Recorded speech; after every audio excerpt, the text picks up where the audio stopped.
ಮೊದಲ ಬಾರಿ ಗೆದ್ದವರಿಗೆ ಸಚಿವ ಸ್ಥಾನ ಕೊಡಿ, ಜನಾದೇಶಕ್ಕೆ ಮನ್ನಣೆ ನೀಡಿ. ಹೀಗಂತ ರಾಜ್ಯ ಕಾಂಗ್ರೆಸ್ ಸರ್ಕಾರದ 31 ಶಾಸಕರು ನೇರವಾಗಿ ಹೈಕಮಾಂಡ್ಗೆ ಪತ್ರ ಬರೆದಿದ್ದಾರೆ. ಸಿಎಂ ಸೀಟ್ಗಾಗಿ ನಡೆಯುತ್ತಿರೋ ಮುಸುಕಿನ ಗುದ್ದಾಟದಿಂದ ಕಂಗೆಟ್ಟಿರೋ ಕಾಂಗ್ರೆಸ್ ಹೈಕಮಾಂಡ್ಗೆ ಇದೀಗ ಸಚಿವ ಸಂಪುಟ ಪುನಾರಚನೆ ಬಿಸಿ ತುಪ್ಪ ಎದುರಾಗಿದೆ.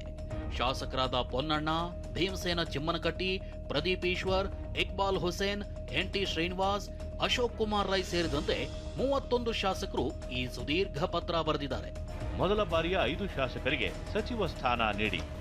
ದೇಶದ ಇತರೆ ರಾಜ್ಯಗಳಲ್ಲಿ ಮೊದಲ ಬಾರಿ ಗೆದ್ದ ಶಾಸಕರು ಮುಖ್ಯಮಂತ್ರಿಯಾಗಿದ್ದಾರೆ. ಯುವಕರಿಗೆ ಆದ್ಯತೆ ನೀಡುವುದು ಈಗಿನ ಫೆನಾಮಿನಾ. ಮುಂಬರುವ ಚುನಾವಣೆ ಗೆಲ್ಲಲು ಇದು ಸಹಕಾರಿ. ಪಕ್ಷನಿಷ್ಠೆ ಹಾಗೂ ಸೈದ್ಧಾಂತಿಕವಾಗಿ ಗಟ್ಟಿಯಾಗಿರುವವರಿಗೆ ಅವಕಾಶ ನೀಡಿ. ಹೊಸಬರ ಹಾಗೂ ಹಿರಿಯರ ಮಿಶ್ರಣ ಉತ್ತಮ ಸರ್ಕಾರವನ್ನ ನೀಡಲಿದೆ. ಹೀಗಂತ ಎಐಸಿಸಿ ಅಧ್ಯಕ್ಷ ಮಲ್ಲಿಕಾರ್ಜುನ ಖರ್ಗೆ, ಕಾಂಗ್ರೆಸ್ ನಾಯಕ ರಾಹುಲ್ ಗಾಂಧಿ, ಕರ್ನಾಟಕ ಕಾಂಗ್ರೆಸ್ ಉಸ್ತುವಾರಿ ರಣದೀಪ್ ಸಿಂಗ್ ಸುರ್ಜೇವಾಲಾ ಮತ್ತು ಎಐಸಿಸಿ ಪ್ರಧಾನ ಕಾರ್ಯದರ್ಶಿ ಕೆಸಿ ವೇಣುಗೋಪಾಲ್ಗೆ ಶಾಸಕರು ಪತ್ರದ ಮೂಲಕ ಆಗ್ರಹಿಸಿದ್ದಾರೆ. ಮೊದಲ ಬಾರಿಗೆ ಶಾಸಕರಾಗಿ ಗೆದ್ದ 5 ಶಾಸಕರಿಗೆ ಸಚಿವ ಸ್ಥಾನ ಕೊಡಿ ಅಂದಿರೋ ಶಾಸಕರ ಪೈಕಿ ರಾಮನಗರ ಶಾಸಕ ಇಕ್ಬಾಲ್ ಹುಸೇನ್ ಸ್ವಪಕ್ಷದ ನಾಯಕರ ವಿರುದ್ಧ ಅಸಮಾಧಾನ ಹೊರಹಾಕಿದ್ದಾರೆ. ಕೆಲ ಸಚಿವರು ಸರಿಯಾಗಿ ಕೆಲಸ ಮಾಡ್ತಿಲ್ಲ, ಬದಲಾವಣೆ ಆದ್ರೆ ಉತ್ತಮ ಆಡಳಿತ ಕೊಡ್ತಾರೆ, ಮತ್ತೆ ಚುನಾವಣೆ ಬರ್ತಿದೆ, ಕೆಲವು ಬದಲಾವಣೆ ಮುಖ್ಯ ಅಂತ ಇಕ್ಬಾಲ್ ಹುಸೇನ್ ಪ್ರತಿಕ್ರಿಯಿಸಿದ್ದಾರೆ. ಸರಿಯಾದ ರೀತಿಯಲ್ಲಿ ಕೆಲವರು ಕೆಲಸಗಳನ್ನು ಮಾಡ್ತಾ ಇಲ್ಲ. ಅನುಭವಸ್ಥರಿಗೆ, ಆಸಕ್ತಿ ಇರೋರಿಗೆ, ಒಂದು ಇಚ್ಛಾಶಕ್ತಿ ಇರೋರಿಗೆ ಒಂದು ಅವಕಾಶವನ್ನು ಮಾಡಿಕೊಡ್ಬೇಕಂತೇಳಿ ಸಾಕಷ್ಟು ಜನ ಇದನ್ನು ಚರ್ಚೆಯನ್ನು ಮಾಡಿದ್ರು. ಅದ್ರಲ್ಲಿ ನಾನು ಒಬ್ಬ. ಬದಲಾವಣೆ ಬೇಕು. ಇನ್ನು ಹೈಕಮಾಂಡ್ಗೆ ಪತ್ರ ಬರೆದ ಬಗ್ಗೆ ಮಾತನಾಡಿದ ಪುತ್ತೂರು ಕ್ಷೇತ್ರದ ಶಾಸಕ ಅಶೋಕ್ ಕುಮಾರ್ ರೈ, ನನಗೆ ಸಚಿವ ಸ್ಥಾನದ ಆಸೆ ಏನಿಲ್ಲ, ಆದ್ರೆ ನಮ್ಮ ಕ್ಷೇತ್ರ ಅಭಿವೃದ್ಧಿ ಆಗಬೇಕು ಅಂದಿದ್ದಾರೆ. ಇನ್ನು ಈ ಪತ್ರ ಬೆಳಗಾವಿ ಅಧಿವೇಶನ ಸಂದರ್ಭದಲ್ಲಿ ಬರೆದಿದ್ದು ಅಂತ ನೆಲಮಂಗಲ ಶಾಸಕ ಎನ್ ಶ್ರೀನಿವಾಸ್ ಹೇಳಿದ್ದಾರೆ. ಕ್ಯಾಬಿನೆಟ್ ಎಕ್ಸ್ಪಾನ್ಷನ್ ಮಾಡೋದಿದ್ರೆ ಫಸ್ಟ್ ಟೈಮ್ ಆಗಿರುವಂತಹ ಶಾಸಕರಿಗೂ ಕೂಡ ಆದ್ಯತೆಯನ್ನು ಕೊಡಬೇಕು ಅಂತ ಸುಮಾರು 32-36 ಜನ ಫಸ್ಟ್ ಟೈಮ್ ಆಗಿರುವಂತಹ ಶಾಸಕರಿದ್ದಾರೆ. ಅಧಿವೇಶನ ನಡೀತಕ್ಕಂಥ ಸಂದರ್ಭದಲ್ಲಿ ಮೊದಲನೇ ಬಾರಿ ಶಾಸಕರಾಗಿದ್ದಂಥವ್ರ ಸಂಖ್ಯೆ ಕಾಂಗ್ರೆಸ್ ಪಕ್ಷ ಜಾಸ್ತಿ ಜನ ಗೆದ್ದಿದ್ದೀವಿ, ಅವಕಾಶ ಮಾಡಿಕೊಡಿ ಅಂತ ಹೇಳಿ ಹೈಕಮಾಂಡ್ಗೆ ರಿಕ್ವೆಸ್ಟ್ ಮಾಡಿದೀವಿ ಅಷ್ಟೇ. ಮೊದಲ ಬಾರಿಗೆ ಶಾಸಕರಾದವರು ಸಚಿವ ಸ್ಥಾನಕ್ಕಾಗಿ ಪತ್ರದ ಪಾಲಿಟಿಕ್ಸ್ ಶುರು ಮಾಡಿರೋ ನಡುವೆ ಸಿಎಂ ಸ್ಥಾನದಿಂದ ಸಿದ್ದರಾಮಯ್ಯರನ್ನ ಕೆಳಗಿಳಿಸೋ ನಿರ್ಧಾರ ಆಗಿಲ್ಲ ಅಂತ ರಾಜ್ಯಸಭಾ ಸದಸ್ಯ ನಾಸಿರ್ ಹುಸೇನ್ ಹೇಳಿದ್ದಾರೆ. ಸಿಎಂ ಡಿಸಿಎಂಗೆ ಏನ್ ಹೇಳಬೇಕೋ ಅದನ್ನ ಹೇಳಿದ್ದಾರೆ ಅಂತ ನಾಸಿರ್ ಹುಸೇನ್ ಸ್ಪಷ್ಟನೆ ನೀಡಿದ್ದಾರೆ. ಡಿಸಿಷನ್ ಅಂದ್ರೆ ತೆಗೆಯೋದು ಡಿಸಿಷನ್ ಆಗಿಲ್ಲ, ಬೇರೆಯವ್ರಿಗೂ ಮಾಡೋದು ಡಿಸಿಷನ್ ಆಗಿಲ್ಲ. ಸದ್ಯಕ್ಕೆ ನಿಮಗೂ ಗೊತ್ತಿಲ್ಲ, ಪವರ್ ಶೇರಿಂಗ್ ಮಾಡ್ತೀರಂತ ಹೇಳಿದ್ದಾರೆ ಅಂದ್ಬಿಟ್ಟು ನಮಗೂ ಗೊತ್ತಿಲ್ಲ, ಯಾರಿಗೂ ಗೊತ್ತಿಲ್ಲ. ಅದು ಮೂರು ಜನರ ಮಧ್ಯದಲ್ಲಿ ಮಾತುಕತೆ ಆಗಿರೋದು. ಸೊ ಅವ್ರು only they are privy to it. So ಅವ್ರಿಗೆ ಗೊತ್ತಿದೆ. ಮತ್ತೊಂದ್ ಕಡೆ ಒಕ್ಕಲಿಗ ದಲಿತ ಸಿಎಂ ಬಗ್ಗೆ ಸಿದ್ದರಾಮಯ್ಯ ಸುದೀರ್ಘ ಟ್ವೀಟ್ ಮಾಡಿದ ಬಗ್ಗೆ ಪ್ರತಿಕ್ರಿಯಿಸಲು ಮಲ್ಲಿಕಾರ್ಜುನ ಖರ್ಗೆ ನಿರಾಕರಿಸಿದ್ದಾರೆ. ತಲೆ ಮೇಲೆ ಟವಲ್ ಕಟ್ಟಿ ಕೈಯಲ್ಲಿ ಸೆನಕೆ ಹಿಡಿದು ಮಣ್ಣು ತುಂಬಿದ ಬಾಂಡ್ಲಿ ತಲೆ ಮೇಲೆ ಹೊರೋ ಮೂಲಕ CM Siddaramaiah, DCM DK Shivakumar ಸೇರಿದಂತೆ ಕಾಂಗ್ರೆಸ್ ನಾಯಕರು ನರೇಗಾ ಉಳಿಸಿ ಆಂದೋಲನ ನಡೆಸಿದ್ದಾರೆ. ಚಿಕ್ಕಬಳ್ಳಾಪುರದ ಅಗಲಗುರ್ಕಿ ಗ್ರಾಮದ ಬಳಿ ಕಾಂಗ್ರೆಸ್ನ ಈ ಬೃಹತ್ ಆಂದೋಲನ ನಡೆದಿದೆ. ತಲೆ ಮೇಲೆ ಮಣ್ಣಿನ ಬಾಂಡ್ಲಿ ಹೊತ್ತು ಕಾರ್ಮಿಕರ ಮೂಲಕ ಕಾರ್ಯಕ್ರಮಕ್ಕೆ ಚಾಲನೆ ನೀಡಲಾಯಿತು. ಕಾರ್ಯಕ್ರಮದಲ್ಲಿ ಭಾಷಣ ಮಾಡಿದ ಸಿಎಂ ಮತ್ತು ಡಿಸಿಎಂ ನರೇಗಾ ಯೋಜನೆಯ ಹೆಸರಿಂದ ಮಹಾತ್ಮ ಗಾಂಧೀಜಿ ಹೆಸರನ್ನ ತೆಗೆದುಹಾಕಿದ ಕೇಂದ್ರ ಬಿಜೆಪಿ ಸರ್ಕಾರದ ವಿರುದ್ಧ ವಾಗ್ದಾಳಿ ನಡೆಸಿದ್ರು. ಇವುಗಳನ್ನೆಲ್ಲ ದುರ್ಬಲಗೊಳಿಸತಕ್ಕಂತ ಕೆಲಸವನ್ನ ಮಾನ್ಯ ನರೇಂದ್ರ ಮೋದಿ ಅವರ ಸರ್ಕಾರ ಮಾಡ್ತಾ ಬಂತು. ಮನ್ರೇಗವನ್ನೇ ಕಿತ್ತಾಕ್ತಕ್ಕಂಥ ಕೆಲಸವನ್ನ ಮಾಡಿದ್ರು. ದೀಪ ಹತ್ತಿ ಆರಿ ಹೋಗುವಾಗ ಜೋರಾಗಿ ಉರಿತದಂತೆ, ಹಂಗೆ ಬಿಜೆಪಿಯ ಅಂತಿಮ ದಿನಗಳು ಬಂದು ಈ ಕಾರ್ಯಕ್ರಮವನ್ನ ಈ ಗಾಂಧೀಜಿಯವರ ಹೆಸರನ್ನ ಬದಲಾವಣೆ ಮಾಡಂತ ಕೆಲಸ ಮಾಡ್ತಾ ಇದೆ. ಇದಕ್ಕೂ ಮುನ್ನ ಡಿಕೆ ಶಿವಕುಮಾರ್ ಕಾಂಗ್ರೆಸ್ ಕಾರ್ಯಕರ್ತರ ಬೈಕ್ ರ್ಯಾಲಿಯಲ್ಲಿ ಭಾಗಿಯಾಗಿದ್ರು. ಈ ವೇಳೆ ಮುಂದಿನ ಸಿಎಂ ಡಿಕೆ ಅಂತ ಡಿಕೆಶಿ ಜೊತೆ ಕೂತಿದ್ದವರಿಂದಲೇ ಘೋಷಣೆ ಕೂಗಲಾಯಿತು.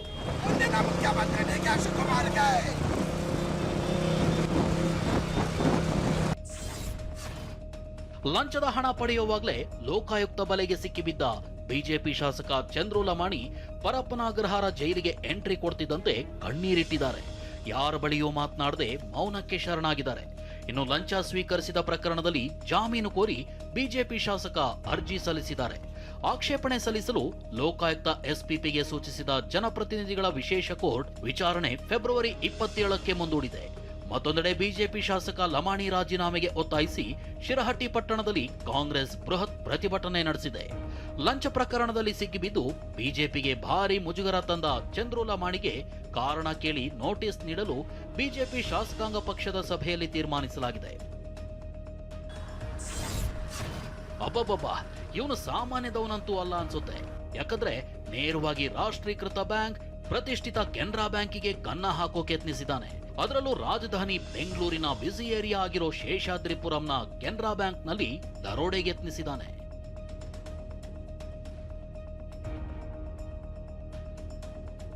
ಇಲ್ಲಿ ನೋಡಿ, ಕೆನರಾ ಬ್ಯಾಂಕ್ ಖಜಾನೆಗೆ ಕೈ ಹಾಕೋದಕ್ಕೆ ಮುಂದಾದ ಖತರ್ನಾಕ್ ಮೊದಲು ಬ್ಯಾಂಕ್ ಹೊರಗಿರೋ ಟ್ರಾನ್ಸ್ಫಾರಂ ಪಕ್ಕದ ಜಾಗದಲ್ಲಿನ ಗ್ರಿಲ್ ಮುರಿದಿದ್ದಾನೆ. ಬಳಿಕ ಬ್ಯಾಂಕ್ ಕಟ್ಟಡದ ಕಿಟಕಿಯ ಕಬ್ಬಿಣದ ಕಂಬಿಗಳನ್ನ ಕಟ್ ಮಾಡಿ ಹೇಗೋ ಒಳಗ್ ನುಗ್ಗಿದ್ದಾನೆ. ಸ್ಟ್ರಾಂಗ್ ರೂಮ್ ಹತ್ರ ಹೋಗಿ ವೈರ್ ಕಟ್ ಮಾಡಿದ್ದಾನೆ. ಆದ್ರೆ ಒಳಗ್ ಹೋಗ್ತಿದ್ದಾಗೆ ಬ್ಯಾಂಕ್ನ ಸೈರನ್ ಬಡ್ಕೊಂಡಿದೆ. ಇದರಿಂದ ಗಾಬರಿಯಾದ ಕಳ್ಳ ಎದ್ನೋ ಬಿದ್ನೋ ಅಂತ ಪರಾರಿಯಾಗಿದ್ದಾನೆ. ಬೆಳಗ್ಗೆ ಬಂದ ಬ್ಯಾಂಕ್ ಸಿಬ್ಬಂದಿ ಮುರಿದ ಕಂಬಿ, ಸಿಸಿಟಿವಿ ದೃಶ್ಯ ನೋಡಿ ಬೆಚ್ಚಿ ಬಿದ್ದಿದ್ದಾರೆ. ಪೊಲೀಸರಿಗೆ ಮಾಹಿತಿ ನೀಡಿದ್ದಾರೆ. ತಕ್ಷಣ ಸ್ಥಳಕ್ಕೆ ಬಂದ ಪೊಲೀಸರು ಪರಿಶೀಲಿಸಿದ್ದು ಕಳ್ಳನ ಪತ್ತೆಗೆ ತನಿಖೆ ಆರಂಭಿಸಿದ್ದಾರೆ.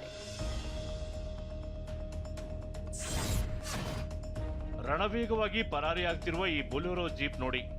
ಹಾಡಹಗಲೇ ಚಿನ್ನದ ಅಂಗಡಿ ದರೋಡೆ ಮಾಡಿ ಎಸ್ಕೇಪ್ ಆಗ್ತಿರುವ ಕದಿಮರಿರುವ ಜೀಪ್ ಇದು. ತುಮಕೂರಿನ ಶಿರಾ ತಾಲೂಕಿನ ಕಳ್ಳಂಬೆಳಾದ ಬೆಂಚೆ ಗೇಟ್ ಬಳಿ ಜಗದಾಂಬ ಚಿನ್ನದ ಅಂಗಡಿಗೆ ಈ ಗ್ಯಾಂಗ್ ನುಗ್ಗಿದೆ. ದಿಢೀರ್ ಎಂಟ್ರಿ ಕೊಟ್ಟ ನಾಲ್ವರು ಅಂಗಡಿ ಮಾಲೀಕನ ಮುಖಕ್ಕೆ ಖಾರದ ಪುಡಿ ಎರಚಿ 30 ಲಕ್ಷಕ್ಕೂ ಅಧಿಕ ಮೌಲ್ಯದ ಚಿನ್ನಾಭರಣ, ಬೆಳ್ಳಿ ಕದ್ದು 10 ನಿಮಿಷದಲ್ಲಿ ಕಾಲ್ಕಿತ್ತಿದ್ದಾರೆ. ಸಿನಿಮಾ ಸ್ಟೈಲ್ನಲ್ಲಿ ಚಿನ್ನಾಭರಣ ದೋಚಿದವರ ಬಗ್ಗೆ ಮಾಹಿತಿ ಸಿಕ್ಕಿದಂತೆ ತಕ್ಷಣ ಪೊಲೀಸ್ ಪಡೆ ಅಖಾಡಕ್ಕಿಳಿದಿದೆ. ಸಿಸಿಟಿವಿ ದೃಶ್ಯಗಳನ್ನ ಜಾಲಾಡಿ ಉಯಲುದೊರೆ ಅರಣ್ಯ ಪ್ರದೇಶದಲ್ಲಿ ತಲೆಮರೆಸಿಕೊಂಡಿದ್ದ ಕದೀಮರನ್ನ ಕೆಡ್ಡಾಕಿ ಕೆಡವಿದೆ. ಕದ್ದ ಅಷ್ಟು ಚಿನ್ನವನ್ನ ವಶಕ್ಕೆ ಪಡೆಯಲಾಗಿದೆ. ಈ ದರೋಡೆಕೋರರು ರಾಜಸ್ಥಾನ ಮೂಲದ ಅರವಿಂದ್, ದುಂಗರ್ ಸಿಂಗ್, ಮಹೇಂದ್ರ ಸಿಂಗ್, ಮಧು ಸಿಂಗ್ ಅಂತ ಗುರುತಿಸಲಾಗಿದೆ. ಅಧಿಕಾರಿಗಳ ಸೂಗಿನಲ್ಲಿ ಬಂದು ಬರೋಬ್ಬರಿ 24 ಲಕ್ಷ ರೂಪಾಯಿ ಎಗರಿಸಿ ಕಾಲ್ಕಿತ್ತಿದ್ದ ಖತರ್ನಾಕ್ ಗ್ಯಾಂಗ್ ಪೊಲೀಸರಿಗೆ ಲಾಕ್ ಆಗಿದೆ. ದೇವನಹಳ್ಳಿ ಹೊರವಲಯದ ಪ್ರಸನ್ನಹಳ್ಳಿ ರಸ್ತೆಯಲ್ಲಿ ಖಾಸಗಿ ಕಾರ್ಗೆ ಭ್ರಷ್ಟಾಚಾರ ನಿಗ್ರಹ ದಳದ ಬೋರ್ಡ್ ಹಾಕಿ ದಾಳಿ ನಡೆಸಲಾಗಿದೆ. 24 ಲಕ್ಷ ಸುಲಿಗೆ ಮಾಡಿದ್ದ 12 ಆರೋಪಿಗಳ ಪೈಕಿ 9 ಜನ ಈಗ ಬಂಧನವಾಗಿದ್ದಾರೆ. ಕೃಷ್ಣಕುಮಾರ್, ವೇಣುಗೋಪಾಲ್, ಸಂಪಂಗಿ ರಾಮ, ಅಹಮದ್ ಸೇರಿ 9 ಜನ ಲಾಕ್ ಆಗಿದ್ದಾರೆ. ಹಣ ತ್ರಿಬಲ್ ಮಾಡೋದಾಗಿ ನಂಬಿಸಿ ಶಂಕರಪ್ಪರಿಂದ 24 ಲಕ್ಷ ಹಣ ತರಿಸಿದ್ದ A1 ಕೃಷ್ಣಕುಮಾರ್ ಬಳಿಕ ಪ್ಲಾನ್ನಂತೆ ರೌಡಿ ಶೀಟರ್ ವೇಣುಗೋಪಾಲ್ ಅಧಿಕಾರಿಯ ರೀತಿ ದಾಳಿ ಮಾಡಿದ್ದ. ಶಂಕರಪ್ಪ ತಂದಿದ್ದ ಹಣ ಎಗರಿಸಿತ್ತು ಗ್ಯಾಂಗ್. ನಂತರ ತಾನೇ ದೂರು ನೀಡಿ A1 ಕೃಷ್ಣಕುಮಾರ್ ಡ್ರಾಮಾ ಮಾಡಿದ್ದ. ವಿಚಾರಣೆ ವೇಳೆ ದೂರು ನೀಡಿದವನೇ ಆರೋಪಿ ಅಂತ ಪತ್ತೆಯಾಗಿದ್ದು 9 ಜನ ಲಾಕ್ ಆಗಿದ್ದಾರೆ. ಹಣ ರಿಕವರಿ ಮಾಡಲಾಗಿದೆ. ತಮಿಳುನಾಡು ಹಾಗೂ ಪಶ್ಚಿಮ ಬಂಗಾಳದಲ್ಲಿ ಬಂಧನಕ್ಕೊಳಗಾದ ಲಷ್ಕರ್ ಎ ತೊಯ್ಬಾ ಸಂಘಟನೆ ಜೊತೆ ಸಂಬಂಧ ಹೊಂದಿದ್ದ 8 ಮಂದಿ ಉಗ್ರರನ್ನ 7 ದಿನಗಳ ಕಾಲ ಪೊಲೀಸ್ ಕಸ್ಟಡಿಗೆ ನೀಡಲಾಗಿದೆ. ದೆಹಲಿ ಪಾಟಿಯಾಲಾ ಹೌಸ್ ನ್ಯಾಯಾಲಯ ಉಗ್ರರನ್ನ 7 ದಿನ ಪೊಲೀಸ್ ಕಸ್ಟಡಿಗೆ ನೀಡಿ ಆದೇಶಿಸಿದೆ. ಈ ಉಗ್ರರು LAT ಮುಖ್ಯಸ್ಥ ಹಫೀಜ್ ಸಯೀದ್ ಮತ್ತು ಹಿರಿಯ ಕಮಾಂಡರ್ ಜಕಿ ಉರ್ ರೆಹಮಾನ್ ಲಖ್ವಿ ಜೊತೆ ನೇರ ಸಂಪರ್ಕ ಹೊಂದಿದ್ರು ಎನ್ನಲಾಗಿದೆ. ಬಂಧಿತ ಉಗ್ರರು ಹಫೀಜ್ ಸಯೀದ್ ಹೆಸರು ಬಳಸುವಾಗ ಚಾಚಾ ಜಿ ಅಂತ ಕೋಡ್ ವರ್ಡ್ ಬಳಸ್ತಾ ಇದ್ರು. ಲಖ್ವಿ ಹೆಸರು ಬಳಸುವಾಗ ತಾಯಾ ಜಿ ಅಂತ ಕೋಡ್ ವರ್ಡ್ ಬಳಸ್ತಾ ಇದ್ರು ಎನ್ನಲಾಗಿದೆ. ಜಾರ್ಖಂಡ್ನ ರಾಂಚಿಯಲ್ಲಿ ಏರ್ ಆಂಬ್ಯುಲೆನ್ಸ್ ಪತನವಾಗಿದೆ. ಏರ್ ಆಂಬ್ಯುಲೆನ್ಸ್ ಪತನವಾದಾಗ 7 ಮಂದಿ ಪ್ರಯಾಣಿಸುತ್ತಿದ್ರು ಎನ್ನಲಾಗಿದೆ. ಟೇಕ್ ಆಫ್ ಆದ ಸ್ವಲ್ಪ ಹೊತ್ತಿಗೆ ಏರ್ ಆಂಬ್ಯುಲೆನ್ಸ್ ಪತನವಾಗಿದೆ. ಸಂಜೆ 7:34ಕ್ಕೆ ಸಂಪರ್ಕ ಕಳೆದುಕೊಂಡಿದ್ದ ವಿಮಾನದ ಅವಶೇಷಗಳು ಛತ್ರ ಜಿಲ್ಲೆಯ ಕರ್ಮತಂಡ್ ಅರಣ್ಯ ಪ್ರದೇಶದಲ್ಲಿ ಪತ್ತೆಯಾಗಿದೆ. ಆಂಧ್ರಪ್ರದೇಶ ಸರ್ಕಾರ ತಿರುಮಲದಲ್ಲಿ 25 ಕೋಟಿ ರೂಪಾಯಿ ವೆಚ್ಚದಲ್ಲಿ ಅತ್ಯಾಧುನಿಕ ಆಹಾರ ಪ್ರಯೋಗಾಲಯವನ್ನ ಪ್ರಾರಂಭಿಸಲಿದೆ.